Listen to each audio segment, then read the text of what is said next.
হৰভোগৰ জামাদাৰ বৰী air English academy বিদ্যালয়ত 14 নৱেম্বৰ শিশু দিৱস পালন। শিশুসকলৰ বাবে এটি বিশেষ দিন 14 নৱেম্বৰ। ভাৰতৰ প্ৰথমগৰাকী প্ৰধানমন্ত্ৰী পণ্ডিত জৱাহৰলাল নেহৰুৰ জন্মদিনটোত শিশু দিৱস হিচাপে পালন কৰি আহিছে সমগ্ৰ দেশবাসীয়ে। দেশৰ লগতে ৰাজ্যৰ বিভিন্ন প্ৰান্ততো বৃহস্পতিবাৰৰ দিনা উলহ মালহেৰে উদযাপন কৰা হৈছে শিশু দিৱসৰ কাৰ্যসূচী।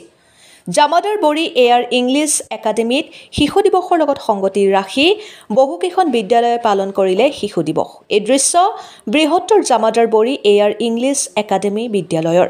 বিদ্যালয়খনৰ কণ শিশুসকলৰ মাজত বিভিন্ন খেল ধেমালিৰ লগতে গীত মাত নৃত্যৰ উপৰিও চিত্ৰাংকন প্ৰতিযোগিতাও আয়োজন কৰে বিদ্যালয়খনৰ প্ৰধান শিক্ষকৰ লগতে আনসকল শিক্ষয়িত্ৰীও।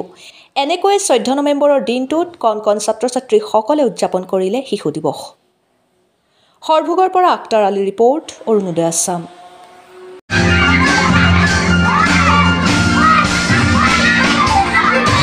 So today is 14 November.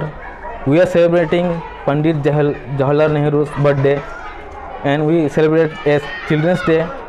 So in this occasion, we remember children. So we can see that children can progress and be better for our future, to future country to help and growth.